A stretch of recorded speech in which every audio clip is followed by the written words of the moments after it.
Elon মাস্কের স্টারলিংককে বাংলাদেশে আমন্ত্রণ জানানো এবং তা চালু করার মূল কারণ হচ্ছে ইন্টারনেট শাটডাউন চিরতরে বন্ধ করা, এমনটাই জানিয়েছেন অন্তর্বর্তী সরকারের প্রধান উপদেষ্টার প্রেস সচিব শফিকুল আলম। মঙ্গলবার 25 ফেব্রুয়ারি নিজের ভেরিফাইড ফেসবুকে দেওয়া এক পোস্টে তিনি একথা জানান।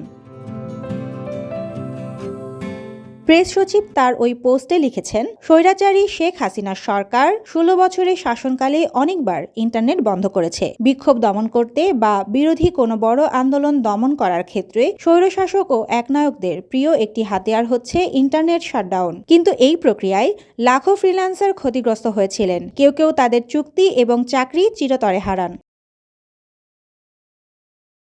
তিনি আরও বলেন, বাংলাদেশের বাজারে স্টারলিংকের আগমনের অর্থ হল ভবিষ্যতে কোনো সরকারি ইন্টারনেট সম্পূর্ণরূপে বন্ধ করতে পারবে না। ইন্টারনেট বন্ধ করার নতুন কোনো চেষ্টায় নিদেন পক্ষে বিপিও প্রতিষ্ঠান, কল সেন্টার ও ফ্রিল্যান্সাররা ক্ষতিগ্রস্ত হবেন না।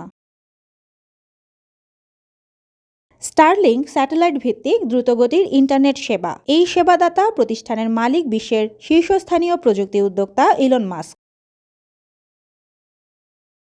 বাসস জানিয়েছে, 13 ফেব্রুয়ারি ইলন মাস্কের সঙ্গে ভিডিও কলে আলোচনা করেন বাংলাদেশের অন্তর্বর্তী সরকারের প্রধান উপদেষ্টা অধ্যাপক মোহাম্মদ ইউনূস। এই আলোচনায় ভবিষ্যৎ সহযোগিতার ক্ষেত্র অন্বেষণের পাশাপাশি বাংলাদেশে স্টারলিংক ইন্টারনেট সেবা চালুর বিষয়ে বিস্তারিত আলাপ করেন তারা।